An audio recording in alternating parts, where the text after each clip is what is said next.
남편과 사별 후 62세에 재혼했는데 한 달 만에 후회가 너무 막심했습니다.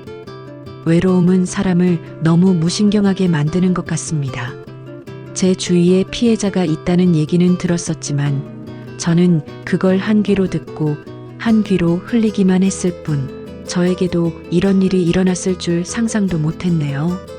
여러분도 제 이야기를 들으시고 늘 유념해 주시길 바랍니다. 저는 올해 62세 최혜진입니다. 6년 전 남편을 하늘로 보내고 혼자 미용실을 운영하고 있어요. 아침 7시에 일어나서 밤 9시까지 손님들 머리를 다듬고 집에 돌아오면 혼자 밥을 먹고 텔레비전을 보다가 잠들죠. 바쁘게 살다 보면 외로울 틈이 없다고 생각했습니다. 그런데 어느 날 저녁 7시쯤이었죠. 마지막 손님이 나가고 정리를 하고 있는데 중년 남자분이 들어오셨어요. 키가 크고 단정한 모습이었는데 뭔가 차분한 인상이었습니다. 김재풍이라고 자기소개를 하더라고요. 60대 중반쯤 되어 보였어요. 미용실 문 닫기 전에 와서 다행이네요. 머리가 너무 길어져서요. 재풍 씨는 정중하게 인사를 했습니다. 저는 의자에 앉히고 머리를 감겨드리기 시작했죠. 그런데 이상하게 손님과 대화를 하는 게 자연스러웠어요. 보통은 업무적인 대화만 하는데 재풍 씨는 달랐습니다. 사장님, 혼자 일하시는 거 힘들지 않으세요? 아니에요. 익숙해졌어요. 벌써 6년째니까요. 가위로 머리를 다듬으면서 거울을 통해 재풍 씨와 눈이 마주쳤어요. 그때 재풍 씨가 조심스럽게 물었습니다. 혼자 오래 지내셨죠? 그 말 한마디에 제 가슴이 철렁했어요. 손에 든 가위가 덜덜 떨리기 시작했습니다. 왜 그런 말을 하셨을까요? 제가 그렇게 외로워 보였나요? 남편이 세상을 떠나고 나서 누구도 제게 그런 말을 건넨 적이 없었거든요. 네, 그런데 괜찮아요. 일이 있으니까요. 억지로 웃으며 대답했지만 목소리가 떨리는 걸 숨길 수 없었어요. 재풍 씨는 거울 속에서 제 표정을 유심히 보더니 더 이상 그 이야기를 꺼내지 않았습니다. 머리를 다 다듬고 나서 재풍 씨가 계산을 하면서 말했어요. 사장님, 혼자 계시니까 밥도 제대로 못 드시겠네요. 내일 점심에 된장국이라도 끓여 가져올까요? 아니에요, 괜찮습니다. 손님이 뭘 그런 걸 해주세요. 아니에요, 제가 하고 싶어서 하는 거예요. 혼자 드시기엔 아깝잖아요. 재풍 씨는 미소를 지으며 문을 열고 나갔어요. 저는 그 자리에 멍하니 서 있었습니다. 6년 만에 처음으로 누군가 제 외로움을 알아봐 준 것 같았거든요. 그날 밤 집에 돌아가서 혼자 라면을 끓여 먹으면서 재풍 씨의 말이 계속 떠올랐어요. 혼자 오래 지내셨죠? 그 말이 마치 제 마음속 깊은 곳을 들여다본 것 같았습니다. 눈물이 핑 돌았어요. 그동안 애써 외면했던 외로움이 한순간에 무너져 내렸습니다. 다음 날 점심시간이 되니까 정말로 재풍 씨가 나타났어요. 손에는 보온 도시락통을 들고 있었습니다. 미용실 문을 열고 들어서면서 환하게 웃더라고요. 약속대로 된장국 끓여왔어요. 사장님, 혼자 드시기엔 아깝잖아요. 보온통을 열어보니 정말 맛있게 끓인 된장국이었어요. 두부도 넣고 애호박도 넣고 마치 집에서 어머니가 끓여주던 그 맛이었습니다. 재풍 씨는 일회용 그릇과 수저까지 챙겨왔더라고요. 어머, 이렇게까지 하시면 안 되는데요. 제가 뭔데? 아니에요. 제가 하고 싶어서 하는 거예요. 혼자 사는 사람끼리 서로 챙겨야죠. 재풍 씨는 자연스럽게 미용실 안쪽 작은 테이블에 국을 차려놓았습니다. 저는 손님이 올까봐 조금 망설였지만 재풍 씨의 정성을 무시할 수는 없었어요. 오랜만에 누군가와 함께 밥을 먹는 거였거든요. 우와, 정말 맛있네요. 어떻게 이렇게 잘 끓이세요? 아내가 살아있을 때 자주 보고 배웠어요. 지금은 혼자 살다 보니까 요리도 나름 늘었죠. 재풍 씨도 아내를 잃고 혼자 살고 있다는 걸 알게 됐어요. 그 순간 묘한 동질감이 느껴졌습니다. 같은 아픔을 겪은 사람끼리만 알 수 있는 그런 감정이었죠. 사장님은 언제 남편분을 잃으셨어요? 6년 전이에요. 갑작스럽게 심장마비로. 아, 그러셨구나. 저도 3년 전에 아내를 암으로 보냈어요. 처음에는 정말 살 수가 없더라고요. 재풍 씨의 눈가에 슬픔이 스쳤어요. 진짜 깊은 아픔을 겪은 사람만이 가질 수 있는 그런 표정이었습니다. 저는 그 모습을 보면서 마음이 더욱 열렸어요. 그런데 사장님은 어떻게 이렇게 씩씩하게 살고 계세요? 존경스러워요. 씩씩한 게 아니라 그냥 버티는 거예요. 살아야 하니까요. 그날 점심을 함께 먹으면서 정말 오랜만에 마음이 따뜻해졌어요. 누군가 제 이야기를 들어주고 저도 누군가의 이야기를 들어주는 게 이렇게 소중한 일인지 새삼 깨달았습니다. 재풍 씨는 밥을 다 먹고 나서 설거지까지 도와주겠다고 했지만 그건 제가 말렸어요. 정말 고마워요. 오랜만에 이렇게 맛있게 먹었어요. 그럼 다행이에요. 또 가져올게요. 재풍 씨가 나간 후 저는 하루 종일 기분이 좋았어요. 손님들 머리를 다듬으면서도 계속 웃음이 나왔거든요. 마치 마음속에 꽃이 핀 것 같은 기분이었습니다. 그날 밤 집에 돌아가서 저녁을 먹고 있는데 재풍 씨에게서 문자가 왔어요. 오늘 점심 잘 드셨어요? 내일도 좋은 하루 보내세요. 이런 문자를 받은 게 얼마 만인지 모르겠어요. 가슴이 두근두근했습니다. 그날 밤은 정말 오랜만에 깊게 잤어요. 6년 동안 새벽마다 깨서 뒤척이던 게 거짓말처럼 사라졌습니다. 꿈도 좋은 꿈을 꿨어요. 남편이 살아있을 때처럼 행복한 꿈이었죠. 다음 날 아침 기분 좋게 일어나서 아침 준비를 하려고 찬장을 열었어요. 그런데 뭔가 이상했습니다. 분명히 어제까지 있었던 수저 세트 중 하나가 없어진 거예요. 은색 스테인리스 수저인데 젓가락과 숟가락이 한 벌로 된 거였어요. 이상하네. 분명히 여기 있었는데. 찬장을 다시 뒤져봤지만 없었어요. 설거지통도 확인해보고 테이블 위도 살펴봤지만 어디에도 없었습니다. 그제야 어제 재풍 씨와 함께 밥을 먹었던 게 떠올랐어요. 설마 가져갔을 리는 없겠지. 그런 생각이 스치고 지나갔지만 곧바로 고개를 저었습니다. 재풍 씨가 일회용 그릇과 수저를 챙겨왔는데 제 수저를 왜 가져가겠어요? 분명히 제가 어디엔가 둔 걸 깜빡한 거겠죠. 내가 요즘 정신이 없나 보다. 어디 뒀는지 기억이 안 나네. 별일 아니라고 생각하려고 했어요. 수저 한 벌쯤이야 없어지면 새로 사면 되는 거니까요. 그런데 이상하게 마음 한구석이 불편했습니다. 뭔가 작은 가시 같은 게 박힌 것 같았어요. 수저가 사라진 일은 며칠 지나니까 잊혀졌어요. 재풍 씨가 매일 점심때마다 음식을 가져다 주면서 저희는 점점 가까워졌습니다. 어느새 일주일이 지났고 재풍 씨가 제안했어요. 혜진 씨, 날씨도 좋은데 근교로 나들이라도 다녀올까요? 집에만 있으면 답답하잖아요. 정말 오랜만에 듣는 나들이 제안이었어요. 남편이 살아있을 때 이후로는 처음이었죠. 설레는 마음으로 단장을 하고 나갔습니다. 재풍 씨는 차를 가져와서 저를 데리러 왔어요. 와, 혜진 씨 오늘 정말 예쁘네요. 완전 20대 같아요. 재풍 씨의 칭찬에 제 얼굴이 빨개졌어요. 언제 마지막으로 이런 말을 들어봤나 싶더라고요. 우리는 차를 타고 강변공원으로 갔습니다. 봄바람이 살랑살랑 불고 벚꽃이 흩날리는 정말 아름다운 날이었어요. 여기서 사진 한 장 찍을까요? 기념으로요.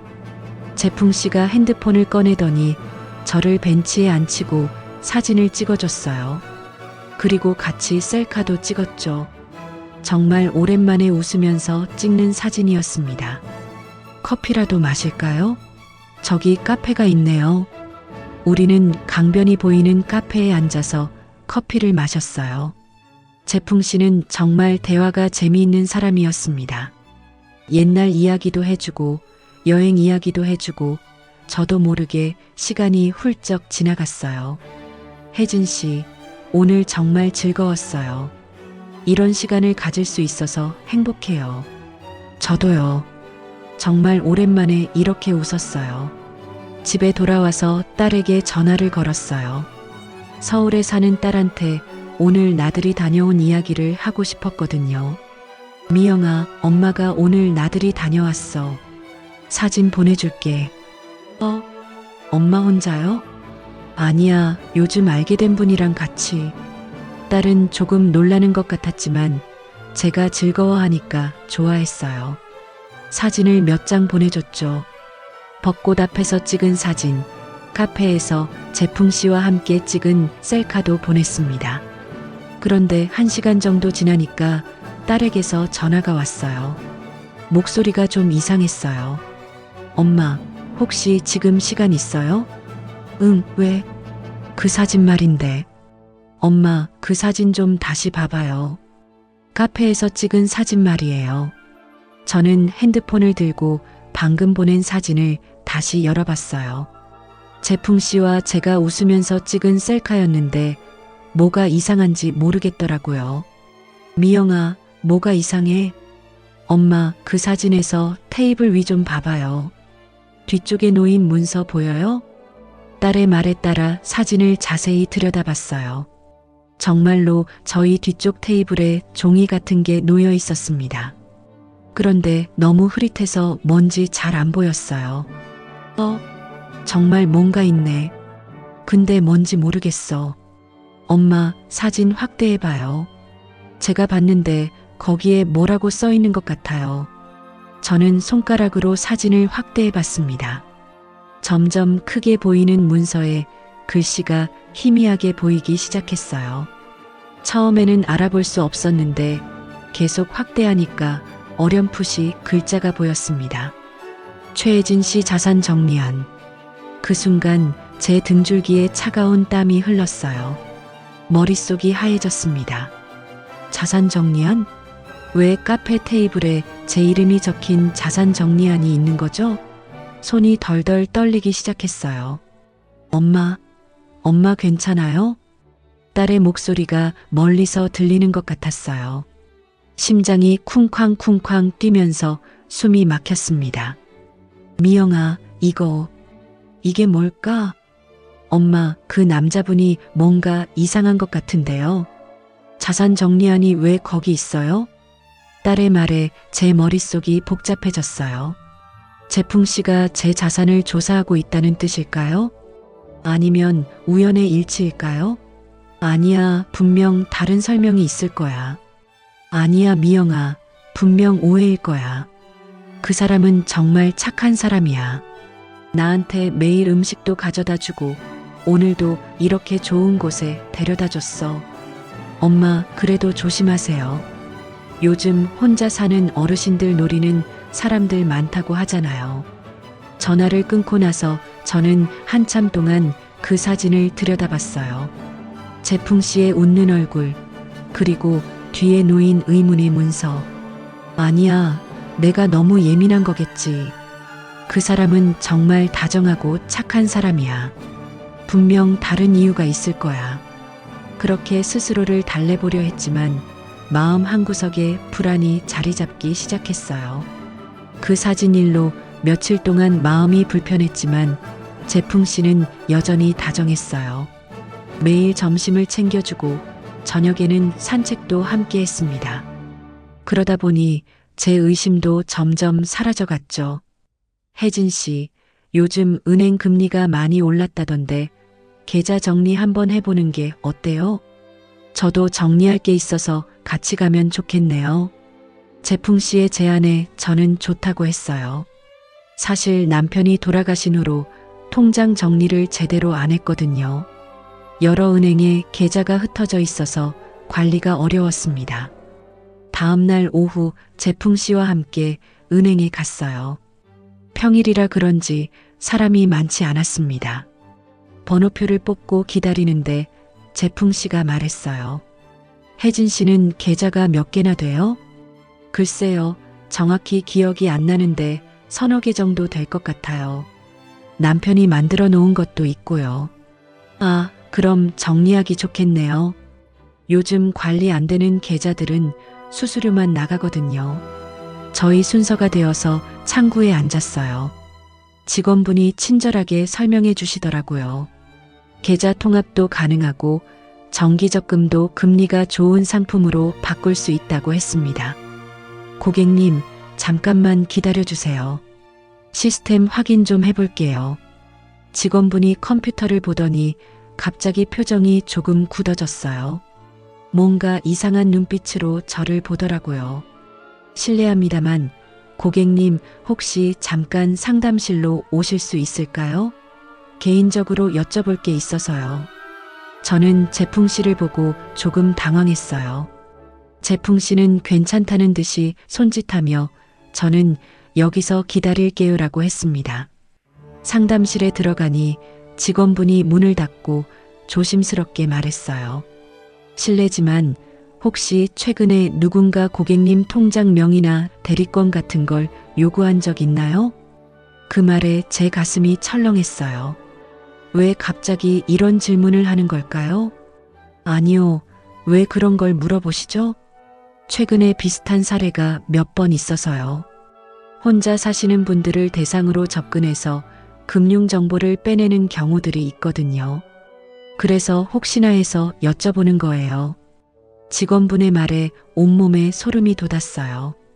자산 정리안이 적힌 문서가 다시 떠올랐습니다. 그런 사람들이 주로 어떤 식으로 접근하나요? 보통은 친절하게 접근해서 신뢰를 쌓은 다음에 자연스럽게 재산 상황을 파악하려고 해요. 은행 업무도 도와준다면서 같이 오는 경우도 있고요. 제 머릿속이 복잡해졌어요. 재풍 씨가 오늘 은행에 같이 오자고 한 것도 그런 이유일까요? 아니야, 그럴 리 없어. 그 사람은 정말 저를 걱정해서 그런 거야. 고객님, 혹시 모르니까 조심하세요. 요즘 정말 교묘하게 접근하는 사람들이 많거든요. 상담실에서 나와서 재풍 씨가 기다리는 곳으로 갔어요. 재풍 씨는 의자에 앉아서 핸드폰을 보고 있었습니다. 어떻게 됐어요? 오래 걸리네요. 아, 계좌 정리 관련해서 몇 가지 확인하는 거였어요. 재풍 씨의 얼굴을 보니까 평소와 다를 게 없었어요. 여전히 다정한 미소를 짓고 있었습니다. 내가 너무 예민한 건가? 직원분 말 때문에 괜히 의심하게 된 건 아닐까? 집에 돌아와서도 직원분의 말이 계속 머릿속에 맴돌았어요.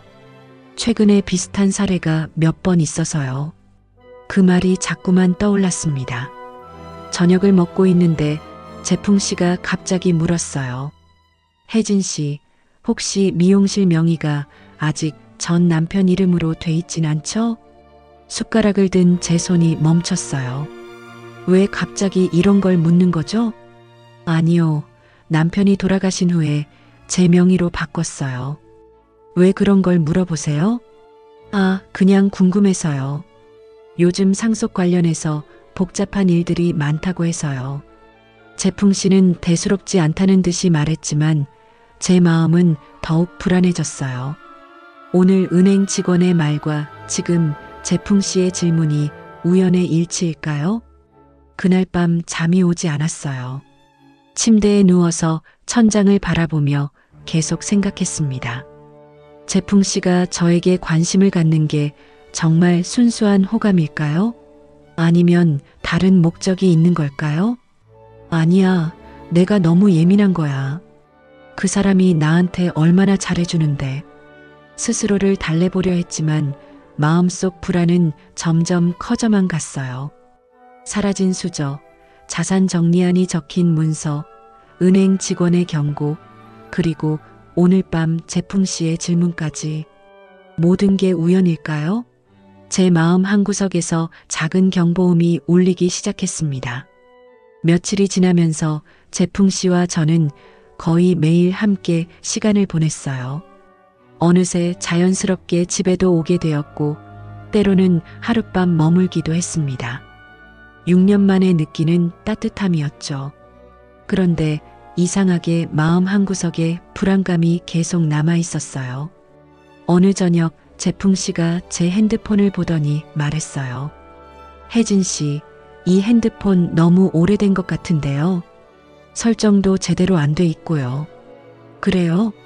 잘 모르겠어요. 그냥 전화만 되면 되는 줄 알았는데요. 재풍 씨는 제 핸드폰을 자연스럽게 가져갔어요. 화면을 이리저리 만지작거리더니 여러 앱을 열어보기 시작했습니다. 이 은행 앱도 로그인이 안 돼 있네요. 비밀번호가 뭐예요? 그건 제가 할게요. 저는 조금 당황하면서 핸드폰을 다시 가져오려 했어요. 그런데 재풍 씨는 제 손을 살며시 막으면서 웃었습니다. 아이, 혜진 씨는 이런 거 모르잖아. 내가 다 해줄게요. 그 말투에 제 가슴이 답답해졌어요. 뭔가 기분이 이상했습니다. 분명히 웃으면서 하는 말인데 왜 이렇게 불편한 걸까요? 아니에요. 정말 제가 할게요. 비밀번호는 개인적인 거라서요. 왜 그래요? 우리 사이에 뭘 그렇게 숨겨요? 나 믿지 못하겠어요? 재풍 씨의 목소리에 약간의 서운함이 섞여 있었어요. 제가 너무 예민하게 구는 건가 싶어서 미안한 마음이 들었습니다. 그런 게 아니라, 혜진 씨, 저 정말 도와주려는 거예요. 요즘 스마트폰 사기도 많고 설정 제대로 안 하면 큰일 날 수도 있어요. 결국 저는 비밀번호를 알려줬어요. 재풍 씨는 능숙하게 제 핸드폰을 조작하기 시작했습니다. 은행 앱도 들어가고 문자 메시지도 확인하더라고요. 혜진 씨, 이 문자들 다 뭐예요? 은행에서 온 인증번호들이 이렇게 많네요. 그러게요. 저도 잘 모르겠어요. 요즘 자꾸 오더라고요. 재풍 씨는 문자 메시지를 하나하나 읽어보면서 뭔가 메모하는 것 같았어요. 그 모습을 보니까 섬뜩했습니다. 왜 제 문자를 그렇게 자세히 보는 걸까요? 혜진 씨, 이 앱 알림 설정도 바꿔야겠어요. 중요한 문자는 바로 확인할 수 있게요. 재풍 씨는 제가 말릴 틈도 주지 않고 계속 설정을 만지작거렸어요. 마치 제 핸드폰이 자기 것인 양 행동했습니다. 재풍 씨, 정말 제가 할게요. 괜찮아요. 혜진 씨는 정말 남한테 의존하는 법을 모르네요. 나한테 맡기면 되는 걸 왜 그렇게 혼자 하려고 해요? 그 말에 저는 할 말을 잃었어요. 분명히 저를 걱정해서 하는 말인 것 같은데 왜 이렇게 기분이 나쁜 걸까요? 마치 제가 무능한 사람 취급을 받는 것 같았습니다. 다 됐어요. 이제 훨씬 편리하게 쓸 수 있을 거예요. 재풍 씨는 만족스러워하며 핸드폰을 저에게 돌려줬어요. 하지만 제 마음은 전혀 편하지 않았습니다. 뭔가 제 개인적인 영역이 침범당한 기분이었어요. 그날 밤 재풍 씨는 제 집에서 자기로 했어요. 침대에 나란히 누워 있는데 갑자기 재풍 씨의 모든 행동이 다르게 보이기 시작했습니다. 처음에는 다정한 배려라고 생각했던 것들이 사실은 통제였던 건 아닐까요? 혜진 씨는 이런 거 모르잖아라는 말을 계속 반복하면서 제가 무능하다고 은근히 깎아내리는 건 아닐까요? 옆에서 들리는 재풍 씨의 숨소리가 갑자기 무섭게 느껴졌어요. 평소에는 안정감을 주던 그 소리가 이제는 위협적으로 들렸습니다. 이 사람이 나를 정말 사랑하는 걸까? 아니면 나를 조종하려는 걸까? 그런 생각이 머릿속을 맴돌았어요. 재풍 씨가 제 핸드폰을 만지작거리던 모습, 제 비밀번호를 당연하다는 듯이 요구하던 모습, 그리고 혜진 씨는 모르잖아라고 말하던 그 표정이 계속 떠올랐습니다. 잠이 오지 않아서 화장실에 가려고 일어났어요. 그런데 재풍 씨가 자고 있는 줄 알았는데 눈을 뜨고 저를 바라보고 있었습니다. 어디 가요? 화장실이요. 아, 그래요. 조심해서 가요. 재풍 씨는 다시 눈을 감았지만 저는 등 뒤에서 시선을 느끼는 것 같았어요. 마치 감시당하는 기분이었습니다. 화장실에서 거울을 보니까 제 얼굴이 창백해 보였어요. 언제부터인가 재풍 씨 앞에서 제 의견을 말하는 게 어려워진 것 같았습니다. 그가 혜진 씨는 모르잖아라고 말할 때마다 제가 점점 작아지는 기분이었어요. 침대로 돌아가면서 생각했습니다. 이 사람이 정말 저를 아끼는 걸까요? 아니면 저를 자기 마음대로 조종하려는 걸까요? 사랑인지 지배인지 구분이 안 되기 시작했어요. 재풍 씨에 대한 의심이 점점 커지면서 저는 며칠 동안 잠을 제대로 못 잤어요. 그런데 마침 미용실 근처 헬스장을 운영하는 박 원장님이 오셨습니다. 20년 넘게 알고 지낸 분이라 가끔 이런저런 이야기를 나누곤 했어요. 혜진 씨, 요즘 얼굴이 좀 어두워 보이네요. 무슨 일 있어요? 아니에요. 그냥 좀 피곤해서요. 박 원장님은 제 표정을 유심히 보더니 조심스럽게 물었어요. 혹시 요즘 새로 만난 남자분 있다고 들었는데 그분은 어때요? 아, 네. 재풍 씨라고 하는데 좋은 분이에요. 그런데 박 원장님의 표정이 갑자기 굳어졌어요. 뭔가 심각한 얼굴로 저를 바라보더라고요. 혹시 그분 성함이 김재풍이에요? 네, 맞는데 왜요? 아시는 분인가요? 박 원장님이 한숨을 깊게 쉬더니 목소리를 낮춰서 말했어요.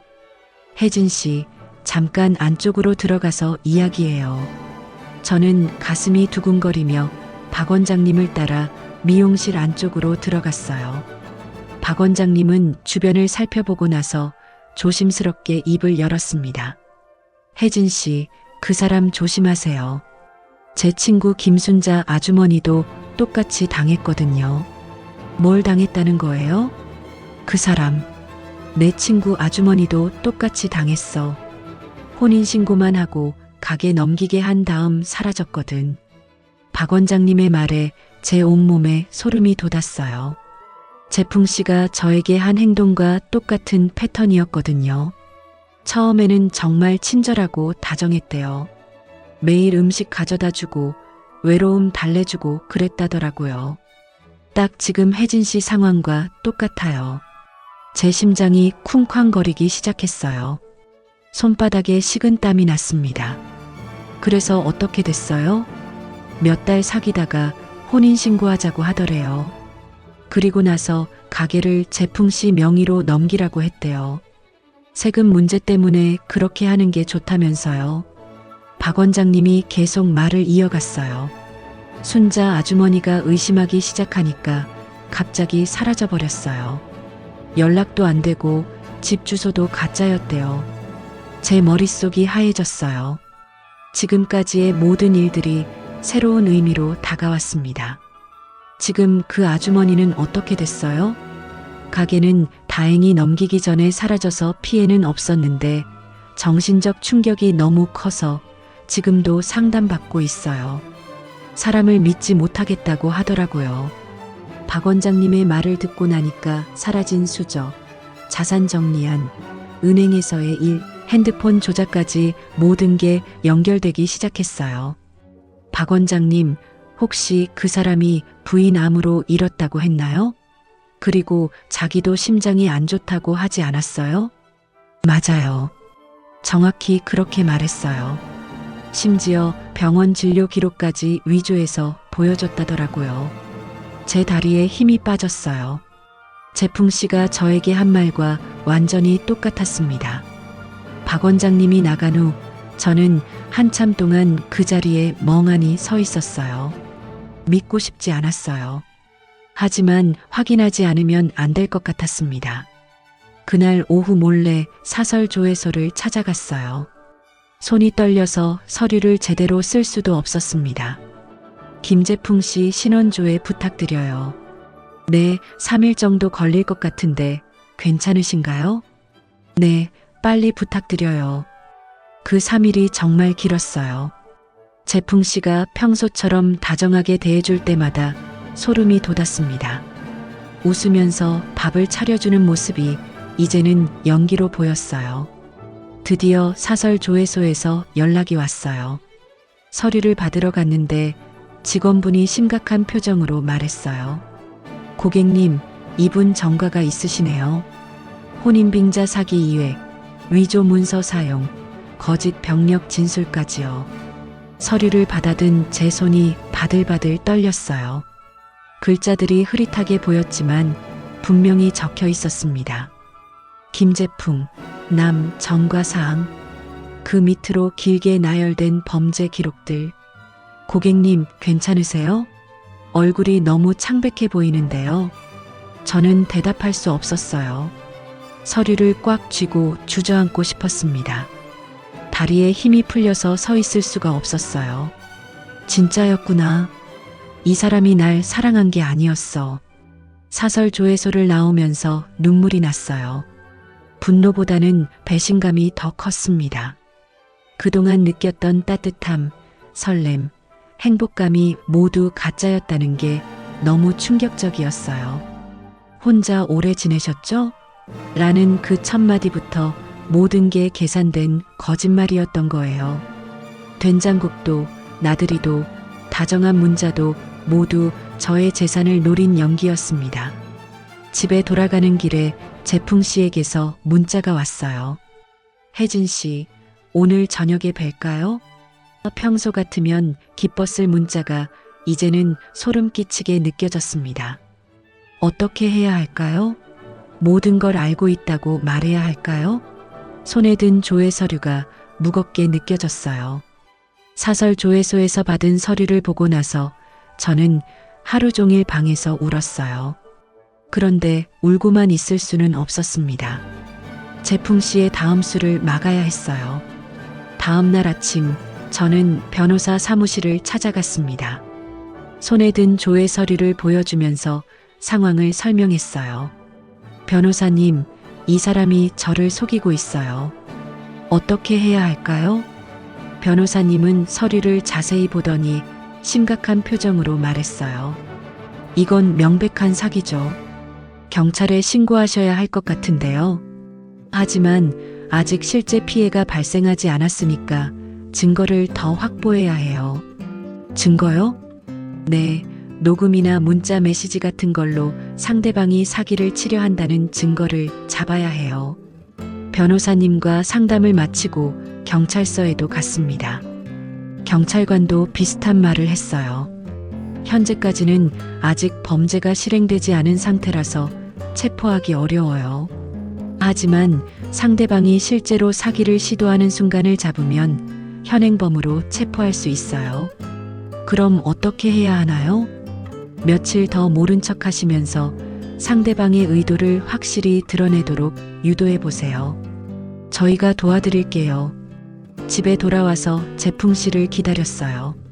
평소 시간에 오더라고요. 문을 열고 들어오는 재풍 씨를 보니까 완전히 다른 사람으로 보였습니다. 그 다정한 미소가 이제는 가면 같았어요. 혜진 씨, 오늘 하루 어땠어요? 좋았어요. 재풍 씨는 어땠어요? 평소처럼 대화를 나누려고 노력했지만 목소리가 떨리는 걸 감출 수 없었어요. 다행히 재풍 씨는 눈치채지 못하는 것 같았습니다.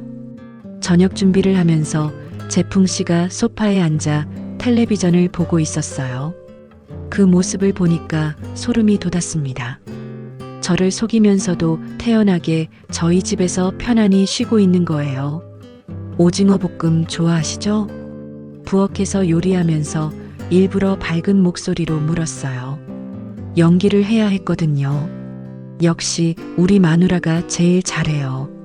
저 같은 사람한테 이렇게 잘해주시고. 재풍 씨는 평소처럼 우리 마누라라며 웃었어요. 그 웃음소리가 이제는 너무 역겨웠습니다. 어떻게 저를 속이면서도 그렇게 자연스럽게 웃을 수 있는 걸까요? 밥을 먹으면서도 계속 연기를 해야 했어요. 웃으면서 반찬을 챙겨주고 재풍 씨 말에 맞장구도 쳐줬습니다. 하지만 속으로는 구역질이 날 것 같았어요. 혜진 씨, 혹시 미용실 명예 이전하는 거 생각해 보셨어요? 제가 지난번에 말씀드린 거요. 드디어 본색을 드러내기 시작했어요. 제 심장이 빨리 뛰었지만 침착하게 대답했습니다. 아직 잘 모르겠어요. 그런 건 처음이라서요. 괜찮아요. 제가 다 도와드릴게요. 다음 주에 부동산 사무실에 같이 가요. 간단한 일이에요. 재풍 씨는 마치 제게 큰 도움을 주는 것처럼 말했어요. 하지만 저는 이제 그의 진짜 의도를 알고 있었습니다. 그날 밤 잠자리에 들 때가 가장 힘들었어요. 재풍 씨와 같은 침대에 누워야 했거든요. 옆에서 들리는 숨소리가 무서웠습니다. 혜진 씨, 잠 안 와요? 아니에요, 잠들어가요. 재풍 씨가 제 어깨에 팔을 올렸어요. 평소에는 따뜻하게 느껴졌던 그 손길이 이제는 뱀이 기어다니는 것 같았습니다. 온몸에 소름이 돋았어요. 눈앞에 있는 이 남자가 짐승보다 무섭다는 생각이 들었어요. 짐승은 그래도 단순하잖아요. 하지만 이 사람은 계획적으로 치밀하게 저를 속이고 있었습니다. 몇 분 후 재풍 씨의 숨소리가 고르게 들렸어요. 잠든 것 같았습니다. 저는 조심스럽게 화장실로 갔어요. 거울을 보니까 제 얼굴이 창백했습니다. 며칠만 더 버텨야 해. 증거를 잡을 때까지만. 스스로에게 다짐했어요. 변호사님과 경찰관이 말한 대로 재풍 씨가 실제로 사기를 시도하는 현장을 잡아야 했습니다. 다음 며칠 동안 저는 계속 연기를 했어요. 웃으면서 밥을 차려주고 다정하게 대화하고 재풍 씨의 제안에 관심 있는 척했습니다. 하지만 매 순간이 고문 같았어요. 혜진 씨, 다음 주 화요일에 부동산 사무실 가기로 했죠? 오전 10시예요. 네, 기억하고 있어요. 재풍 씨는 만족스러워하며 웃었어요. 드디어 자신의 계획이 성공할 거라고 생각하는 것 같았습니다. 화요일이 다가올수록 저는 더욱 긴장됐어요. 과연 계획대로 될까요? 재풍 씨를 잡을 수 있을까요? 변호사님과 경찰이 도와준다고 했지만 여전히 불안했습니다. 그래도 이제 끝이 보였어요. 며칠만 더 견디면 이 악몽 같은 시간이 끝날 거였습니다. 재풍 씨의 가면을 완전히 벗겨낼 수 있을 거예요. 드디어 화요일이 왔어요. 약속된 운명의 날이었습니다. 아침부터 속이 메스꺼웠지만 평상시처럼 행동해야 했어요. 혜진 씨, 오늘 기분 좋으시네요. 얼굴이 밝아 보여요. 재풍 씨는 아무것도 모른 채 기분 좋게 말했어요. 정말 오늘 자신의 계획이 성공할 거라고 확신하는 것 같았습니다. 네, 왜인지 모르게 좋은 일이 생길 것 같아요. 저도 웃으며 대답했어요. 정말로 좋은 일이 생길 거였으니까요. 재풍 씨에게는 최악의 날이겠지만요. 부동산 사무실로 가는 길에 재풍 씨가 계속 설명했어요. 혜진 씨, 오늘 절차는 정말 간단해요. 그냥 몇 군데 사인만 하시면 돼요. 세금도 많이 절약되고 나중에 상속할 때도 편해요. 네, 재풍 씨가 다 알아서 해주시니까 고마워요. 부동산 사무실에 도착했어요. 재풍 씨는 마치 자기 집처럼 편안하게 들어갔습니다. 아마 이런 일을 여러 번 해봤을 거예요. 안녕하세요. 약속 시간에 맞춰 왔어요. 부동산 중개인도 재풍 씨와 친한 사이인 것 같았어요. 서로 눈빛을 주고받더라고요. 네, 서류 다 준비되어 있어요. 여기 앉으세요. 테이블 위에 명의 이전 계약서가 놓여 있었어요. 제 미용실을 재풍 씨 이름으로 넘기는 서류였습니다. 그 서류를 보니까 온몸에 소름이 돋았어요. 혜진 씨, 여기 보세요. 이 부분에 사인하시면 돼요. 재풍 씨는 활짝 웃으며 펜을 제게 건넸어요. 마치 제게 큰 선물을 주는 것처럼 행동했습니다. 정말 이렇게만 하면 되는 거예요? 네, 여기 사인만 하시면 돼요. 정말 간단하죠? 저는 펜을 받아들었어요. 손이 조금 떨렸지만 재풍 씨는 긴장해서 그런 거라고 생각하는 것 같았습니다. 혜진 씨, 우리 결혼하고 나서 정말 행복할 거예요. 제가 다 책임질게요. 재풍 씨는 제 어깨에 손을 올리며 다정하게 말했어요. 지금 이 순간에도 저를 속이고 있는 거였습니다. 저는 서류에 펜을 대려는 순간 갑자기 부동산 사무실 문이 열렸어요. 제 심장이 쿵쾅거렸습니다. 변호사님과 경찰관 두 분이 들어왔어요. 재풍 씨는 갑자기 나타난 사람들을 보고 당황한 표정을 지었습니다. 여기 무슨 일이세요? 재풍 씨가 어리둥절한 목소리로 물었어요. 아직 상황을 파악하지 못하는 것 같았습니다. 김재풍 씨, 혼인빙자 사기 혐의로 체포합니다. 경찰관이 단호하게 말했어요. 그 순간 재풍 씨의 얼굴이 하얘졌습니다. 뭔 소리예요? 사기가 뭔 사기예요? 재풍 씨는 황급히 변명하기 시작했어요. 하지만 경찰관은 수갑을 꺼냈습니다. 묵비권을 행사할 권리가 있으며 변호사 선임권이 있습니다. 재풍 씨는 저를 바라보며 당황한 얼굴로 말했어요. 혜진 씨, 이게 뭔 일이에요? 당신이 신고한 거예요? 저는 재풍 씨를 똑바로 바라봤어요. 더 이상 연기할 필요가 없었습니다. 네, 제가 신고했어요. 왜요? 왜 그런 거예요? 혜진 씨, 나 당신 정말 사랑했어요. 재풍 씨는 마지막까지 거짓말을 했어요. 수갑이 채워지는 순간에도 자신이 저를 사랑했다고 말하더라고요. 사랑했다면 나를 속이지 않았겠죠. 저는 단호하게 말했어요. 그동안 참았던 분노와 배신감이 한꺼번에 터져나왔습니다. 김순자 씨 아세요? 작년에 당신이 똑같이 속인 분 말이에요. 당신의 모든 거짓말을 다 알고 있어요. 재풍 씨의 얼굴이 완전히 굳어졌어요. 이제 더 이상 변명할 수 없다는 걸 깨달은 것 같았습니다.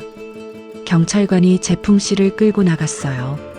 그 모습을 보니까 후련했지만 동시에 허무했습니다. 그동안 느꼈던 행복감이 모두 가짜였다는 게 아직도 믿어지지 않았어요. 며칠 후 혼인신고는 무효 처리됐어요. 재풍 씨는 구속되었고 재판을 기다리고 있다고 했습니다. 저는 드디어 이 악몽에서 벗어날 수 있었어요. 한 달 후 동네 복지관에서 연락이 왔어요.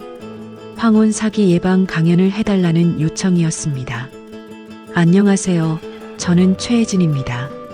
제가 직접 겪은 이야기를 들려드리고 싶어요. 강연장에는 저와 비슷한 나이의 분들이 많이 와 계셨어요. 모두 진지한 표정으로 제 이야기를 들어주었습니다. 외로움을 이용해서 접근하는 사람들을 조심하세요. 처음에는 정말 다정하고 친절해요. 하지만 목적이 있는 거예요. 제 경험을 나누면서 다른 분들이 같은 피해를 당하지 않았으면 좋겠다고 생각했어요. 강연이 끝나고 한 할머니가 다가와서 말씀하셨어요. 고맙습니다. 덕분에 정신이 번쩍 들었어요. 저도 요즘 이상한 남자가 자꾸 연락을 해서 고민이었거든요. 그 말을 듣고 보람을 느꼈어요. 제 아픈 경험이 다른 분들에게 도움이 된다니 다행이었습니다. 이제 저는 진짜 제 삶을 되찾았어요. 혼자여도 외롭지 않아요. 진짜 사랑은 속임수가 아니라 진실에서 시작된다는 걸 깨달았거든요.